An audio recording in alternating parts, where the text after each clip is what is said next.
Bien, ya de regreso estamos aquí con el general Soto Jiménez llevando estos momentos históricos de lo que fue la gesta de abril del 65. 58 años ya que han pasado. Hay una segunda generación, una tercera generación que está atento a lo que está ocurriendo y que vivieron los hechos. Porque hay mucha gente todavía que está viviente o está vivo de todo lo que fue este acontecimiento. Guillermo, tú tienes una pregunta. General, al usted hacer esa narrativa de todas las causas, consecuencias y todo lo que se vivió en esa época, hay una pregunta que me surge. ¿Por qué esos hechos de la gesta de abril de 1965 se concentraron solamente acá en la ciudad capital y en el interior no tuvo esa presencia? Tú has mencionado otra coincidencia, porque diferente a la guerra de abril fue la guerra de la restauración. No le vamos a buscar jerarquías, ¿verdad? Como que es una manía que tenemos los dominicanos, que fue mejor, que fue cosa, que fue más grande, que fue más chiquita. Sí. Óyeme lo que pasa. Hay que tomar muy presente eso. En la restauración, en 15 días, lo que comenzó en Capotillo, con la retirada de Buceta, de Dajabón, en 15 días ya estaba el movimiento en Santiago y se dio la batalla de Santiago del 6 de septiembre, que ganaron los patriotas y entonces se incendió el país entero. ¿Verdad? Se incendió el país entero en el sur, en el este, sí, en el centro, se incendió. ¿Verdad? Eso no pudo hacerse en la guerra de abril por un error de concesión estratégica. Voy a mencionarlo. Yo soy muy delicado para tocar esas cosas, porque es muy fácil ahora nosotros cuatro aquí estar sentados hablando con esos hombres que tenían... Pero su experiencia militar está por encima de todo eso. Sí, no. Sí. Pero no me suelten el picadero a mí solamente como militar. Yo lo que te digo a ti es que de todas maneras es muy fácil hablar, ¿verdad? Sin tú tener la varilla caliente en la mano. Sí. Señores, yo lo que les digo es, ¿por qué el error? Porque yo creo que los constitucionalistas se encapsularon ellos mismos. Después de la batalla del puente, y eso es un detalle táctico, se replegaron hacia Ciudad Nueva.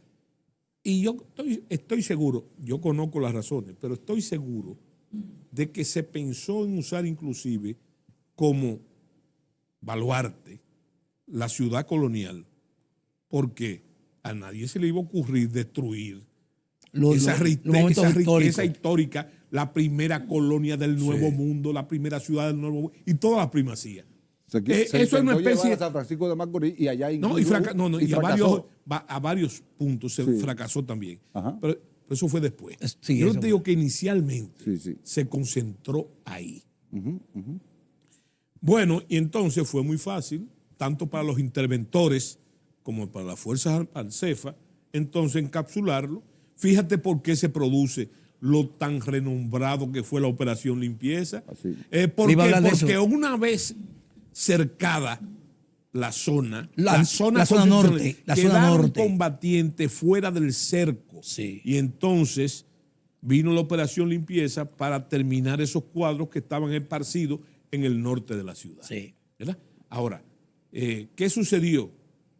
Que eso dio lugar al diseño de la guerra, y yo te digo que sé por qué. Porque ahí había un individuo que era el consejero, no de Camaño, sino de Montearache. Que era un señor que se llamaba Andrés Rivière. Andrés Rivière había sido veterano de la guerra de la Casbah, ¿verdad? En Argel. Y él vivió eso, porque la Casbah es eso, ¿verdad? Es una ciudad amurallada, entonces son operaciones urbanas.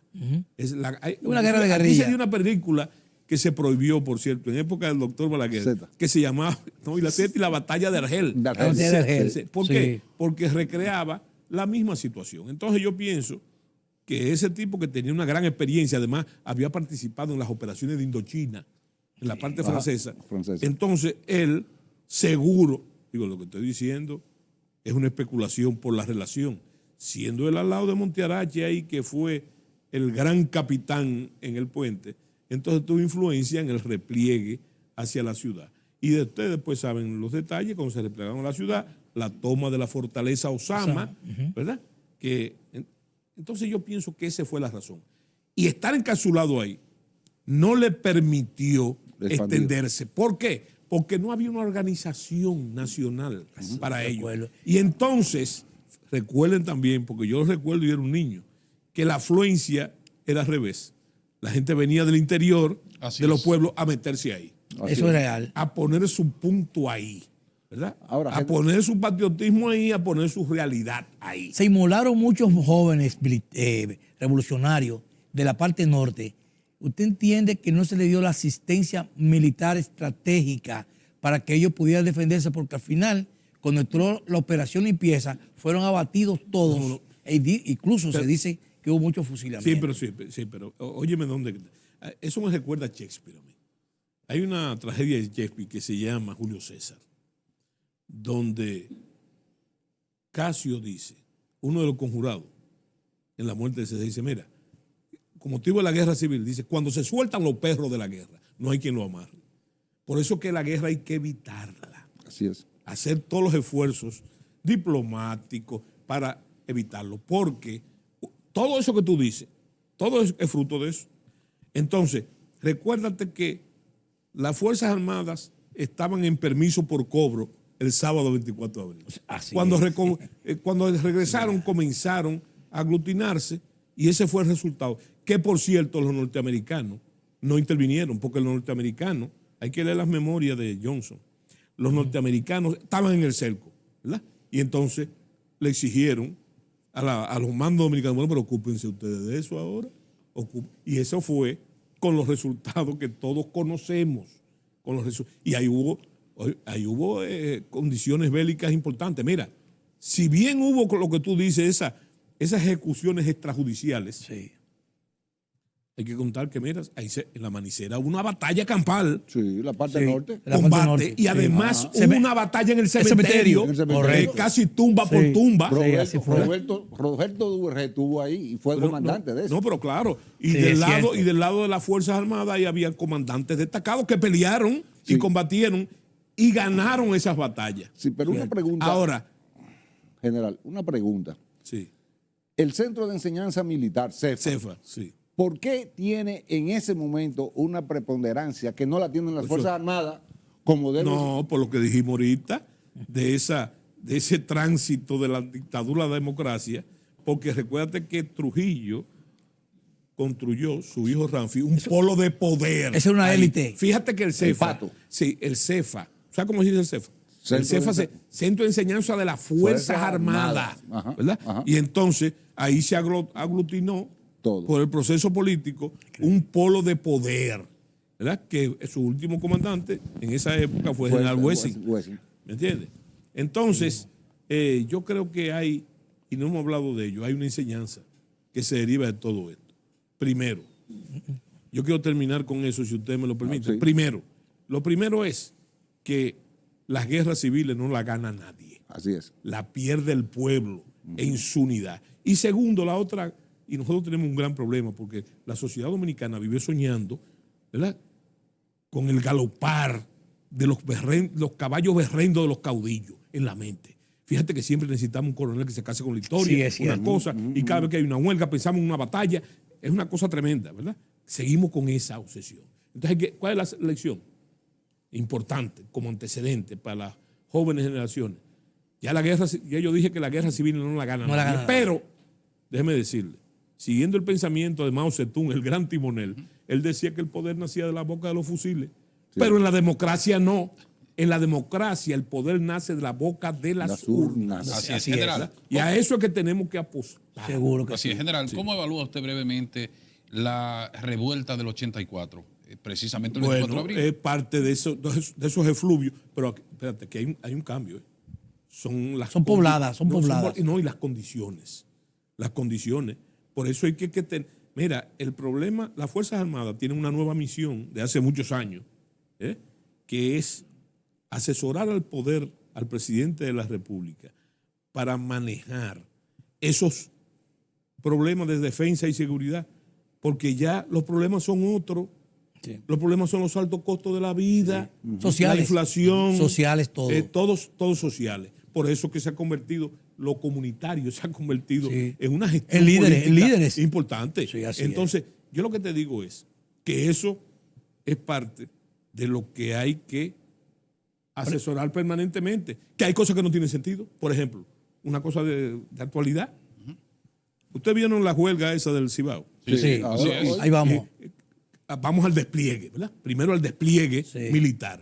Eso es producto de eso que yo le estoy diciendo, desde la larga noche, de que eso conduce a eventos como ese. Lo del 84 fue el mismo problema. Esas situaciones políticas, económicas, recuérdense que ahí fue que se ajustaron las medidas del FMI. Es correcto. Y precisamente en esta época, porque fue al retorno de Semana Santa. Pero el factor sorpresa general, porque realmente en el 84 no había una alerta de lo que iba a ocurrir, ni que se iba a ir de la mano. No, porque yo pienso que se violó una cosa, también la sorpresa, pero se violó otro principio de la guerra. Y es que no se puede subestimar nunca el enemigo. El campesino lo dice dominicano, no hay enemigo chiquito. Eso es verdad. Entonces, hay un problema que hay que siempre tener en defensa y seguridad, que nosotros apostamos, no, aquí nunca pasa nada. Pero la historia demuestra lo contrario, aquí pasa. Así es. ¿Qué pasa? Entonces, ¿cuál es el factor importante? No la guardia, el factor importante de los gobiernos es eliminar el problema de la gran deuda social que tiene el país. Acumulada. Que eso es como una olla de presión. Que nunca pasa nada, ¿verdad?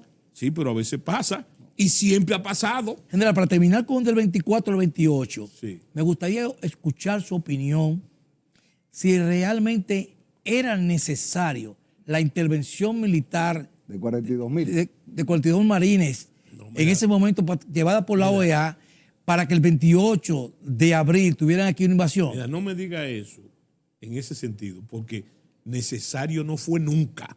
Porque esa es una ofensa a la dignidad nacional. Eso es una intervención oprobiosa. Ahora, desde el punto de vista de los intereses de ellos, hay muchas telas que cortar. Lo primero es que ellos usaron, los norteamericanos usaron, hay que leerse un libro de la Escuela de Estado Mayor del Ejército Norteamericano que se llama Power Pack, paquete de poder, que ahí está todo lo que pasó, escrito por ellos. Entonces, tú sabes hasta dónde se llegó con eso. Se usó el caso Santo Domingo como un corredor para aumentar las tropas en Vietnam. Sí. Eso para nosotros es ofensivo. Porque, bueno. Entonces, yo no creo que aquí hubo nunca 42.000 hombres. No. Las unidades sí salieron de allá. Por ejemplo, yo conozco las unidades. Había 2 regimientos de infantería de marina. Uno llegó por Jaime, el otro nunca llegó. Sí. Pero también había la 82 División. La 82 División. Herbón, sí. ¿verdad? Aerotransportada. Del movimiento rápido. Y hubo otra división que nunca llegó. Ahora, importante por una de las preguntas de ustedes, es el caso del presidente Johnson, que con el grupo de crisis preguntaba todos los días, ¿hay actividad en el interior? ¿Hay actividad en el interior? Porque ellos sabían lo que eso podía generar. Claro está. ¿Verdad? Eso es importante. Y fíjate un detalle, antecedentes del mismo movimiento por la línea del progresismo. ¿Tú sabías que, diferente de Manolo Tavares Justo, la guerrilla de las Manaclas no era simplemente la guerrilla de las Manaclas? Había un movimiento en Nagua, otro en Higüey. 5 frentes. 5 frentes. Eran focos. 5 frentes era natural. Eran 5 focos. Eran 5 focos. Claro. Era en Barahona. Pero la guerra de abril nunca se pensó de forma nacional. Si hubiese, mira, ese esfuerzo de Macorís, que fue aplastado, fue mal manipulado también. Ahora, general, sí. Ya finalizando, después que usted ha dado toda esta exposición. Me ha dicho eso 3 veces ya. Ya finalizando, pero dime. No, es que hasta eliminamos una pausa. Sí, para darle. Porque no podemos mencionar que usted ha pasado ahora a formar parte de la Fuerza del Pueblo recientemente. Sí. Y vamos a estar en un aspecto político, al cual usted siempre ha estado en esas posiciones. Me gustaría que usted ver o escucharle qué usted opina de una fuerza de coalición de partidos para atacar lo que sería al Partido Revolucionario Moderno, que es cambia la palabra, no es para atacar, sino para hacerle oposición. Vamos a llevar a pasar pues estamos hablando, mira, fíjate, y eso lo concluye todo. Tú sabes que hoy estamos a un año, 25 días de las elecciones. Sí, por eso. Y de un virtual cambio de gobierno. Entonces, yo no sé por qué, eso es parte de la vehemencia del dominicano. todo lo que es oposición se mira como algo. Ahí está el síndrome, que es lo que yo te digo, galopando, la subversión. No. Estamos en un proceso legítimo. Y yo soy de lo que creo que lo dije en este programa cuando vine la primera vez. Yo soy de lo que cree, ¿verdad? Que hay que formar parte del proceso. Hay que tomar partido. Yo no quiero que la historia le pase por el lado y usted usted se quiere montar. No solamente me quiero montar, pero yo me quiero montar ¿en qué? Yo me quiero montar en el proceso. ¿Cuál es el proceso? Para construir una voluntad política que yo creo en lo personal como ciudadano, no como guardia ni como ciudadano. Yo creo que tiene que estar dirigido por el presidente Leonel Fernández. Una coalición de partidos. Sí, pero eso es parte del proceso. Señores, desde que aquí... ¿Por qué? Por las condiciones del presidente. Hay cosas que a la gente se le olvida. Ese señor ha sido 3 veces presidente de la República. Sí. ¿Fruto de una dictadura? No. Fruto de un proceso electoral. Democrático. Tiene condiciones. El presidente Fernández es uno de los mejores comunicadores que tiene este país. Sí. Esa es su profesión. ¿Y cuál es su otra arma? Un arma que necesitamos nosotros, que es su visión internacionalista. Señores, recuerden que el presidente Fernández, después del aislamiento a que nos sometió el doctor Balaguer en los organismos internacionales, en su primer gobierno comenzó a ocupar todas esas posiciones, a crear nuevas sedes, a integrarnos con Centroamérica. ¿Tú no has reparado que los mejores aliados en esta crisis haitiana internacional, los mejores aliados son los presidentes de Centroamérica? Eso es real. Eso es, y qué bueno que sea en este gobierno, porque eso está verificado la continuidad del Estado. Aquí hay cosas en las que se le da continuidad del Estado. Algunas muy malas y otras buenas. Entonces yo creo firmemente que hay que llevar de nuevo al presidente para que ponga esa experiencia. Pero encabezándole al doctor Fernández, encabezado por él. Pero claro. Pero además, no solamente con esa cantera que tiene él de cosas proactivas y positivas, sino también de los errores cometidos en sus gobiernos, que él mismo ha dicho, y te voy a citar textualmente, públicamente, no me lo dijo a mí, se lo dijo a unos periodistas. Le preguntaron de qué se arrepentía él, y él dijo, de haberle entregado mi confianza a gente que no se lo merecía. Y con eso lo dijo todo. Ya, eso sería un punto general. Usted lo deja a nosotros con el sabor a continuar. Entonces ya usted va para una próxima entrega, que no va a ser muy lejana, usted va a estar con nosotros. Óyeme, hay más días que longaniza, como dice el caso. Así es, le agradecemos. Pero quedó el tema Ucrania-Rusia. Claro, no, y el último que está ahora, que hay una guerra fratricida ahí entre generales. Así es. Somalia. No, Sudán. Tenemos que hablar de eso. Gracias por su participación con nosotros aquí. Esta es su casa. Pero gracias a ustedes, me arreglaron la noche. Gracias. A ustedes, amigos televidentes, siempre les agradecemos también su presencia desde sus hogares. A todos, tanto nacionales como internacionales, siempre nos siguen. Buenas noches.